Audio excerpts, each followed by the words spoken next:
So guys, macam biasa, ini listing True Wireless Earbud terbaik bawah RM200 yang korang mendapatkan pada tahun 2025. Dan disclaimer, listing ni lebih kepada produk yang saya sempat cuba dan saya sempat review. Kalau tak ada tu mungkin saya tak sempat nak review lah. So listing ni ada 3 yang saya akan bagi. So yang tempat ketiga ialah Earfun Air Pro 4i.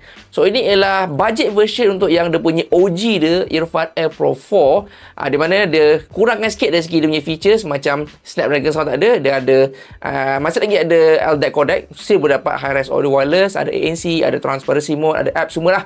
So complete untuk budget True Wireless Earbud. Tempat kedua ialah QCY Melobuds N70. So ini antara True Wireless Earbud yang cukup berbaloi bawah RM200 sebabkan dari segi feature ada Bluetooth 6.0, ada ANC, transparency mode, ada LDAC, high res audio wireless, tambah pula dengan audio quality dia cukup sedap dan dia pun ada support app. Dan untuk True Wireless Earbud terbaik bawah RM200 yang korang mendapatkan pada tahun 2025 ialah Rode Celsa Ceramic Mark II.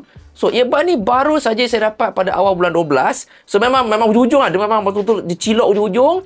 Ini memang antara yang paling shock sekali sebabkan dari segi design dia pun ala-ala macam Sony LinkBud S. Sebabkan cukup selesa, kecil, pakai pun fitting lebih kurang sama macam LinkBud S. Dia punya audio quality pun lebih kurang sama. Nak kata sama tak lah, tapi iras-iras di mana dia lebih ke arah heavy pada bass.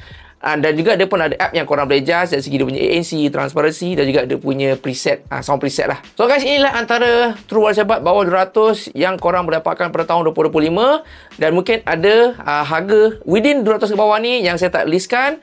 Mungkin saya tak sempat nak try lah. Mungkin kalau korang rasa ada certain earbud ni bawah RM200 patut ada dalam list, boleh komen di bawah lah.